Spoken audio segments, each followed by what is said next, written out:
छोटे शहरों में रहने वाले लोग अक्सर बड़े बड़े सपने देखते हैं। कोटा जैसे छोटे शहर में रहने वाली नंदिनी गुप्ता ने भी एक ऐसा सपना देखा था कि वो कभी मिस इंडिया बने, और वो बन गई हैं। उन्होंने मणिपुर इंफाल में हुई इस प्रतियोगिता में टॉप प्राइज हासिल किया है। वो फेमिना मिस इंडिया 2023 बन गई हैं और इस वक्त हमारे साथ मौजूद हैं खास बातचीत करने के लिए। हम उनसे जानेंगे, आपसे जानना चाहेंगे हम, नंदिनी, कोटा एक बहुत छोटा शहर माना जाता है। मेडिकल और इंजीनियरिंग एस्पिरेंट जो होते हैं उनका वो हब माना जाता है, वहाँ पे कोचिंग होती है। ऐसे एक छोटे से शहर से आप बिलोंग करती हैं और आपके पिता एक छोटे से मामूली से किसान रहे हैं। आपने ये सपना कैसे देखा और कैसे इसे अचीव किया? सर, सबसे पहले तो मेरी माँ का बहुत ज़्यादा योगदान है इस चीज़ के अंदर। ये सपना उन्होंने देखा था और उन्होंने मुझे सीट के अंदर जाने के लिए सपोर्ट करा काफ़ी। एंड आई थिंक अगर उन्होंने नहीं करा था तो मुझे पता नहीं होता कि ऐसी चीज़ भी होती है। बिकॉज वो पहचानना कि मिस इंडिया क्या होता है, मिस वर्ल्ड क्या होता है, एंड छोटी छोटी ट्रिक्स जो मेरी माँ से मुझे मिली, इट वॉज बहुत मिस इंडिया की जर्नी में बहुत हेल्प हुई। अच्छा, आपकी माँ ने आपको इंस्पायर किया, पहले आपने नहीं सोचा कि आपको इस प्रतियोगिता में हिस्सा लेना? उनका सपना था कि वो इस प्रतियोगिता में भाग लें। अच्छा, आप कितने साल की थी जब उन्होंने कहा था कि आप इसके लिए कोशिश करें? मैं 10 साल की थी। 10 साल की? मैं स्कूल से आई थी एंड देन तो उन्होंने किसको देखकर आपको इंस्पायर किया कि आप भी ब्यूटी पेजेंट में हिस्सा लें? वो किससे प्रभावित थी? एक्चुअली देवदास मूवी जब थी, एक्चुअली मेरी मम्मा की बहुत फेवरेट मूवी है वो, एंड मेरी भी बहुत फेवरेट मूवी है। तो जब वो मूवी आई तब मैंने पूछा मम्मा से कि she is so beautiful, Aishwarya Rai. तो मम्मा ने बोला कि she is Miss India. And मैंने बोला कि वो कैसे होता है? तो उन्होंने बताया कि मिस वर्ल्ड से शी इज़ मिस वर्ल्ड। तो उन्होंने बोला कि मिस इंडिया बनते हैं फिर मिस वर्ल्ड में जाते हैं। तो आई वाज लाइक मुझे भी ऐसा करना। अच्छा। ये मेरा इंस्पिरेशन था कि उन्होंने मुझे होता ना सर एक लक्ष्य दिखाया ताकि जी कि आप इस पे चलोगे तो आपको ये मंजिल मिलेगी। अच्छा, तो आपकी उम्र अभी 19 साल है और 10 साल की उम्र में आपने ये सपना देखा था कि आपको ये बनना है। तो किस किस तरह की तैयारी 10 साल की उम्र से आप कर रही हैं? क्या कुछ किया इसके बारे में बताएं। सर, मेनली तो फोकस पढ़ाई में ही था, बिकॉज अगर वो नहीं होता तो मुझे मुंबई यूनिवर्सिटी के अंदर कॉलेज नहीं मिलता।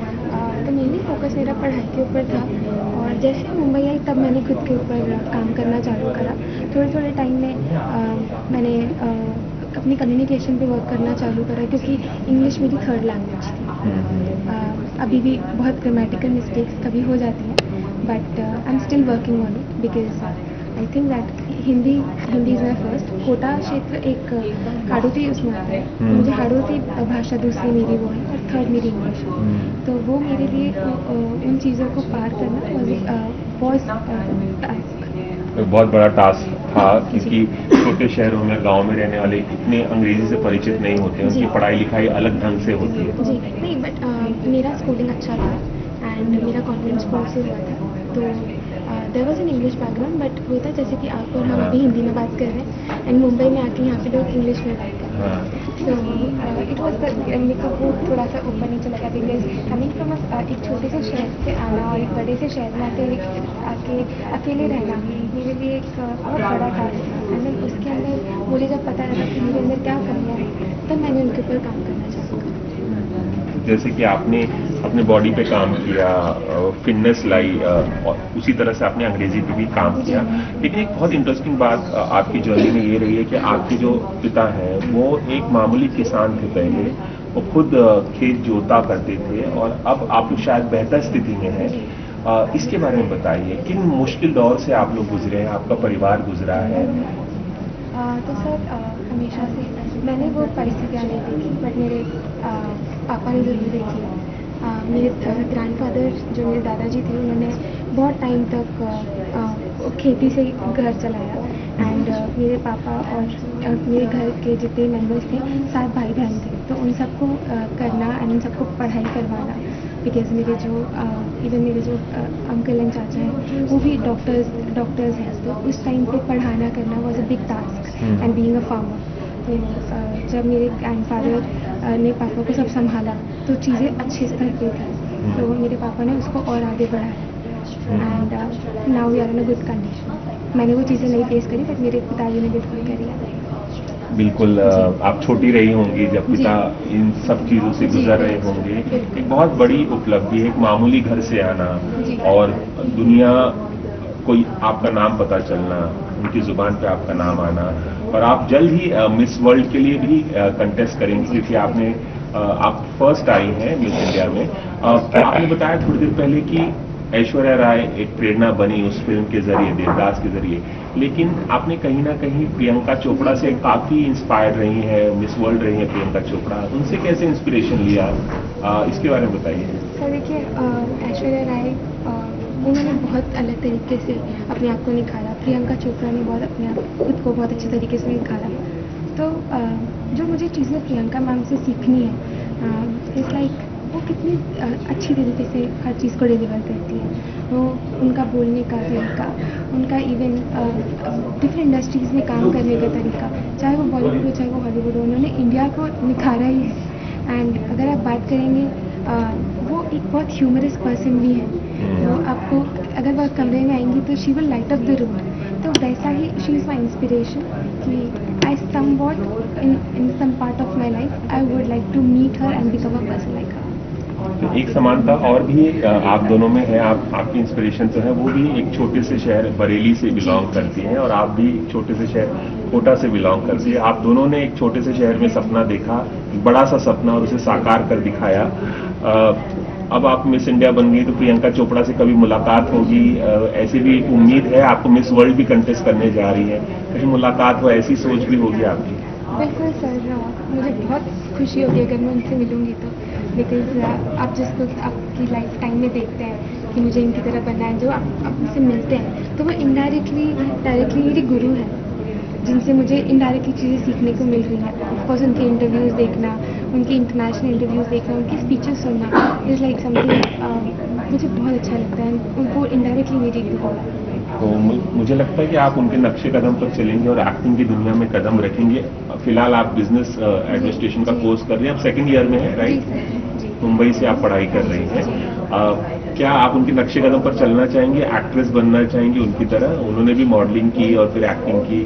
सर अगर अपॉर्चुनिटीज़ आएंगी तो मैं हर फिल्म इंडस्ट्री के अंदर ट्राई करना चाहूँगी, बिकॉज जब तक मैं ट्राई नहीं करती मैं खुद के लिए क्या अच्छा और क्या बुरा है वो बता नहीं सकती।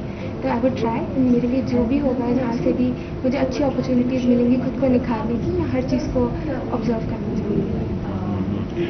कितना कॉन्फिडेंस आपका बढ़ गया है ये प्रतियोगिता जीतने के बाद? और जब आप स्टेज पर थी, जब आपका नाम अनाउंस किया गया कि Nandini Gupta is the winner of Femina miss India 2023, तो उस वक्त आपके मन में क्या चल रहा था, क्या भाव थे आपके चेहरे, मन में आपके क्या भाव थे? सर जब नाम अनाउंस हुआ तब मैं मेरे जो साथ में जब सेकंड रनर अप और फर्स्ट रनर अप अनाउंस हुए थे, मैं पहले तो उनके लिए बहुत ज़्यादा खुश थी, because Stella and Shreya are very close to.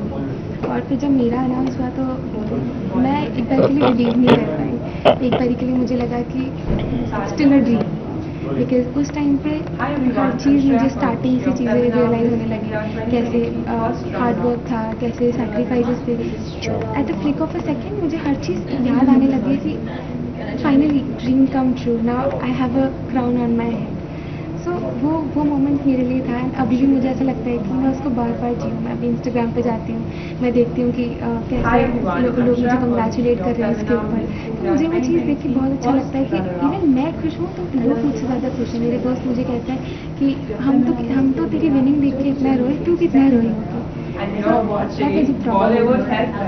मैं एक सवाल और पूछना चाहूँगा। थोड़ी देर पहले आपने बताया कि आपकी जो माँ है उन्होंने इंस्पायर किया आपको कि आप भी, मेरी बेटी भी बन सकती है एक ब्यूटी क्वीन। ये प्रतियोगिता जीतने के बाद आपकी मम्मा से बात तो हुई होगी, या शायद इम्फाल में मौजूद थी जब, तो क्या क्या उनका रिएक्शन था? उन्होंने पहली बात आपसे क्या कही, आपने क्या उनसे कहा, क्या? तो सर जैसे स्टेज पे आई, मम्मा भी अपनी खड़ी थी, तो मैंने मम्मा को ऐसे दूर से हाय करा। वो मुझे दूर से, मेरी बहन भी थी वहाँ पे, मेरे पापा भी थे। तो जैसे वो लोग स्टेज पे आए तो उन्होंने बोला वेरी प्राउड। माँ रो देती है और रोई माँ, मम्मी जी रोई? बिल्कुल। बट उस दिन बहुत अलग चीज़ था कि मैंने मेरे पापा को भी रोते हुए देखा। हमेशा आप भी जैसे कि सब जेंट्स ऐसे होते हैं, सब फादर्स ऐसे होते हैं कि वो कभी दिखाते नहीं हैं। इमोशन। जी, इमोशंस दिखाते नहीं हैं, वो अंदर ही अंदर प्राउड होते हैं बट वो कभी बताते नहीं हैं। इवन जब मैं मिस राजस्थान बनी तब चीज़ें काफ़ी उन्होंने कभी कहा नहीं, वो प्राउड थे, उन्होंने सबको बताया फैमिली के अंदर, बट मुझे कभी नहीं कहा।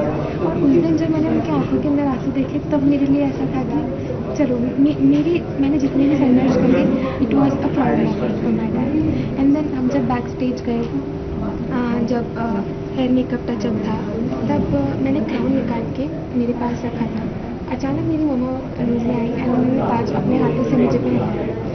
सो it was a moment that you know very close to my heart. उन्होंने कुछ नहीं कह के भी बहुत कुछ उस मोमेंट में कह दिया, और मेरे पापा ने बोला नहीं कि वो कितने प्राउड हैं, बट उनके आंसुओं ने मुझे समझा दिया। तो ये बहुत ही इमोशनल मोमेंट रहा होगा, हम समझ सकते हैं आपके लिए। नंदिनी, मैं जानना चाहूँगा जाते जाते आपसे कि अब आगे का रास्ता बहुत आसान हो गया होगा, बहुत दुनिया आपको जानने लगी है। क्या कुछ करने का इरादा, अभी आप पढ़ाई जारी रखेंगी, फिर मॉडलिंग और एक्टिंग में भी ट्राई करेंगी, आगे का रास्ता क्या देखेंगे? सर, आगे का रास्ता मुझे नहीं लगता आसान होगा। जैसे जैसे रिस्पॉन्सिबिलिटी आती है, हर चीज़ आपके लिए मुश्किल होती जाती है। एंड पढ़ाई की जहाँ तक बात है, मैं पढ़ाई को बिल्कुल कंटिन्यू रखूँगी, मैं पढ़ाई छोड़ूंगी नहीं, बिकॉज मेरा एक सपना है जो मुझे बहुत मेरी इच्छा है कि मैं उसको पूरा करूँ। मुझे जॉब्स क्रिएट करनी है, मुझे लोगों को एम्प्लॉयमेंट देना है, ताकि मैं लोगों को एक बार ही नहीं, लोग उससे अपना घर चला सकें, लोग खुद को भी और अपनी फैमिली को भी फीड कर सकें। तो मेरा वो सपना है, तो मैं पढ़ाई बिल्कुल नहीं छोड़ सकती। मैं अपना वो पर्पस, बिजनेस वूमन बनेंगे आप? जी सर। और बिजनेस वुमेन की बात जब मैंने की तो रतन टाटा से आप काफ़ी इंस्पायर्ड हैं, क्योंकि रतन टाटा ने ग्लोबल कंपनीज खड़ी की हैं और लाखों लोगों को उन्होंने जॉब दिया है, चाहे इंडिया की बात हो चाहे अब्रॉड की बात हो। चैरिटी भी बहुत करते हैं, वो भी आपके इंस्पिरेशन है? जी सर, बिल्कुल। और मुझे जो उनकी एक चीज़ अच्छी लगती है कि वो बहुत ग्राउंडेड आदमी है, जो एक ऐसे अभिनेता जिसको कह सकते हैं वो हमेशा ग्राउंडेड रहे। उन्होंने कभी भी किसी चीज़ को आगे नहीं आने दिया। And then coming from a background, जब उन्होंने इतने सारे लोगों को अपॉर्चुनिटीज़ दी, इतने सारे लोगों को हर चीज़ का मौका दिया, एंड इवन कंट्री के अंदर भी कितना योगदान देते हैं। चलिए, हम चाहेंगे कि आप उनके फुटस्टेप को फॉलो करें, उनके पदचिन्हों को। एबीपी न्यूज़ से खास बातचीत करने के लिए बहुत बहुत शुक्रिया Nandini. Thank you so much. Cameraman Ravi Panchal के साथ रवि जैन, एबीपी न्यूज़, मुंबई।